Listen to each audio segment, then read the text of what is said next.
2026 നിയമസഭാ തിരഞ്ഞെടുപ്പിൽ LDF 72 സീറ്റുകളോടെ വീണ്ടും അധികാരമുറപ്പിക്കുന്ന സാഹചര്യമുണ്ടായാൽ കേരള രാഷ്ട്രീയത്തിൽ വലിയ മാറ്റങ്ങൾ സംഭവിക്കുമെന്ന വിലയിരുത്തലുകൾ ശക്തമാകുന്നു.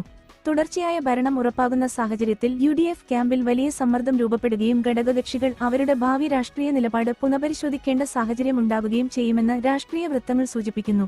ഇതിന്റെ പശ്ചാത്തലത്തിൽ കേരള കോൺഗ്രസ് ജോസ് ഗ്രൂപ്പ് LDFിലേക്ക് അടുക്കാനുള്ള സാധ്യതകൾ ഗൗരവമായി ഉയരുന്നുവെന്നതാണ് ഇപ്പോഴത്തെ രാഷ്ട്രീയ ചർച്ച.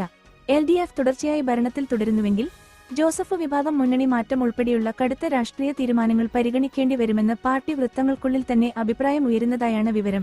ഈ സാധ്യതാപരമായ രാഷ്ട്രീയ നീക്കത്തിന്റെ ഭാഗമായി ജോസഫ് വിഭാഗത്തിലെ യുവനേതാവ് അപ്പു ജോസഫിനെ LDF മന്ത്രിസഭയിൽ ഉൾപ്പെടുത്താനുള്ള സാധ്യതയും പരിഗണനയിലുണ്ടെന്ന തരത്തിലുള്ള അഭ്യൂഹങ്ങൾ ശക്തമാകുന്നു.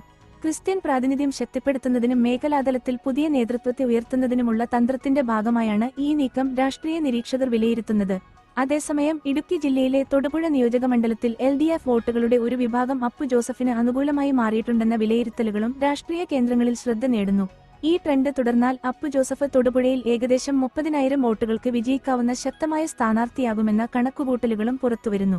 എന്നിരുന്നാലും മുന്നണി മാറ്റം, മന്ത്രിസ്ഥാനം, തിരഞ്ഞെടുപ്പ് ഫലം എന്നിവ സംബന്ധിച്ച അന്തിമ തീരുമാനങ്ങൾ തിരഞ്ഞെടുപ്പിന് ശേഷമുള്ള യഥാർത്ഥ രാഷ്ട്രീയ സമവാക്യങ്ങളും ഔദ്യോഗിക ചർച്ചകളും ആശ്രയിച്ചിരിക്കും.